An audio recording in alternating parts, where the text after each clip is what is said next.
नमस्कार, स्वागत है आप सभी का। मैं डॉक्टर अनीता सिंह, ज्योतिषाचार्य वास्तुविद। बात करते हैं कुंभ राशि, यानी कि कुंभ राशि 2025 कैसा रहने वाला है आप लोगों के लिए।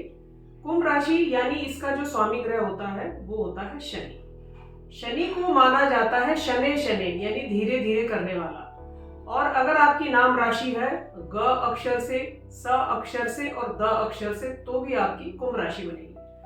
कुंभ राशि यानी कि वायु तत्व की राशि होती है ये। अगर स्वास्थ्य की बात करें तो इन लोगों को थोड़ा सा मानसिक विकार यानी कि डिप्रेशन या थोड़ा एंजाइटी इन लोगों को जो पिछले 7.5 के प्रभाव से बनी हुई थी, तो जैसे ही शनि का गोचर यानी 29 मार्च के बाद शनि मीन राशि में जाएंगे तो आपको उससे राहत मिलेगी। और 7.5 का जो एक परीक्षा यानी का जो आपका एक परीक्षा जैसा समय चल रहा था, वो भी आपको वहां से भी आपको थोड़ी सी राहत मिलेगी।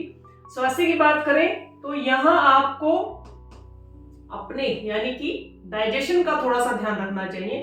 जो बुजुर्ग लोग हैं उनको यानी कि जोड़ों के दर्द, हड्डियों के दर्द, क्योंकि राशि फल का प्रभाव आयु के हिसाब से भी लिया जाता है, और अगर कहीं ना कहीं शनि की महादशा अंतरदशा भी होगी तो इन लोगों को जोड़ों के दर्द और मानसिक विकार, क्योंकि चंद्रमा है अमृत और शनि है विष, तो इस तरह से ज्योतिष में शनि और चंद्रमा को माना जाता है। यानी शनि और चंद्रमा जब एक साथ बैठते हैं तो इसको विष योग भी बोला जाता है। लेकिन ये विष योग वो नहीं है कि जैसे कोई खाने में या वैसे, यानी मानसिक तौर पर आप बहुत ज्यादा टेंशन में रहे, बहुत ज्यादा तनाव में रहे, तो यहाँ आपको अनावश्यक तनाव नहीं लेना है और 2025 आपके लिए अच्छा फल देगा।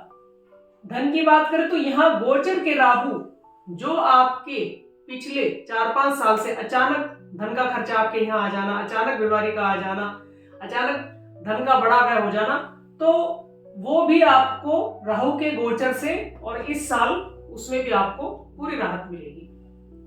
पराक्रम की और छोटी यात्राओं की बात करें तो इसका स्वामी ग्रह मंगल है और शनि की तीसरी दृष्टि जो इस पर बनी हुई है, तो कहीं ना कहीं आप अपने पराक्रम को लेकर जो भी ऑनलाइन आप प्रयास कर रहे हैं या कुछ आप ऑनलाइन करना भी चाह रहे हैं, या ऑनलाइन प्लेटफॉर्म यानी शनि के जो इंजीनियरिंग और टेक्नोलॉजी का जो कारक शनि ग्रह है, तो उस पराक्रम में भी आपको, और अगर विदेश जाकर भी आप कुछ अपना पढ़ाई लिखाई करना चाहते हैं तो वो भी आपके इस साल से योग बनेंगे।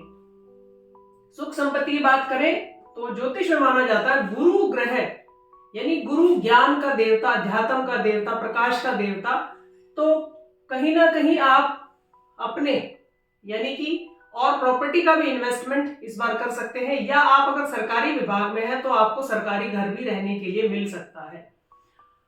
संतान की और शिक्षा की बात की जाए तो जो बच्चे हायर एजुकेशन में हैं उनके लिए बहुत ही अच्छा रहने वाला है। अगर आप पढ़ाई के लिए बाहर जाना चाह रहे हैं या नया कोर्स में आप एडमिशन लेना चाह रहे हैं या सरकारी नौकरी के लिए भी प्रयास कर रहे हैं, तो वो भी आप लोगों के लिए बहुत ही अच्छा है, क्योंकि कहीं ना कहीं त्रिकोण संबंध यानी 1, 5, 9 ये ज्योतिष में बहुत ही अच्छे भाव माने जाते हैं।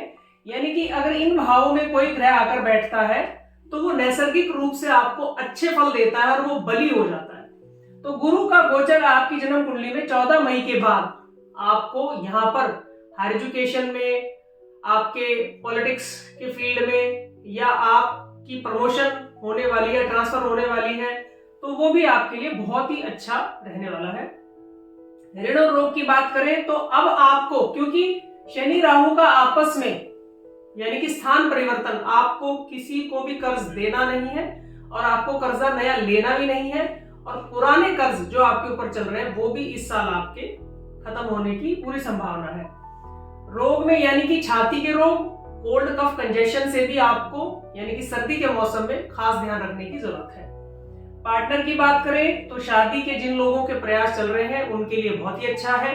और अगर आप लव लाइफ, क्योंकि लव लाइफ को 5th हाउस से देखा जाता है और पार्टनर को 7th हाउस से देखा जाता है, तो यहाँ भी आपका यानी कि शादी होने के पूरे योग हैं। और अगर आप अपने प्रोफेशन में अगर आप खुद का कोई व्यवसाय कर रहे हो और अगर उस व्यवसाय का शनि ग्रह से संबंध है तो आपको उस व्यवसाय में भी सफलता मिलेगी। आयु की बात करें तो यहाँ पर गोचर का केतु कभी कभी आपको पेट की, आंतों की, डाइजेशन की समस्या दे सकता है, तो खान पान में आपको अपनी शुद्धता रखनी चाहिए। भाग्य की बात करें तो यहाँ शनि तुला राशि में उच्च का होता है, गोचर का गुरु का यहाँ पर परिवर्तन और पंचम दृष्टि से भाग्य भाव को देखना, तो आपको भाग्य का भी सहारा मिलेगा, यानी कि जो कुछ आप सोचेंगे करना चाहेंगे तो उसमें आपको सफलता मिलेगी। और विदेश से भी, अगर विदेश में जाकर भी आप इन्वेस्ट करना चाहते हो तो उस हिसाब से भी कुंभ राशि वालों के लिए 2025 बहुत ही उज्जवल रहेगा। सरकारी नौकरी की बात करें, आपके कर्म क्षेत्र की बात करें, तो इसका स्वामी ग्रह होकर मंगल इस साल, क्योंकि मंगल की कभी उच्च की गति कभी नीच की गति, कहीं ना कहीं थोड़ा सा आपको फेरबदल आपके कर्म क्षेत्र में, यानी आपका ट्रांसफर या नौकरी में बदलाव, या नौकरी पुरानी छोड़कर नई नौकरी में भी आप जा सकते हैं।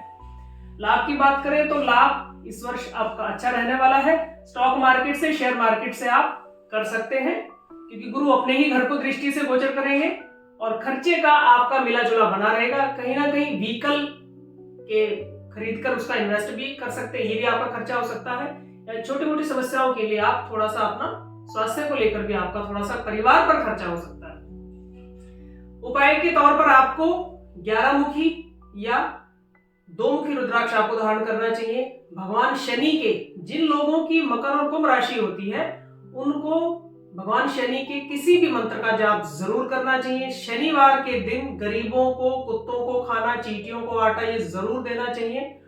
और धर्म स्थल में अगर आप पीपल भी लगाकर आते हैं, किसी धर्म स्थल में आसपास कोई पीपल का पेड़ भी लगाकर आते हैं, वो भी आपके लिए बहुत ही अच्छा रहेगा। और हनुमान मंदिर में जाकर हनुमान चालीसा पाठ करना भी आपके लिए बहुत ही अच्छा रहेगा। अगर आपको मेरा कंटेंट अच्छा लगता है तो आप शेयर करिएगा। आपका यानी कुंभ राशि वालों का वर्ष 2025 आपके लिए शुभ हो, मंगलमय हो। धन्यवाद।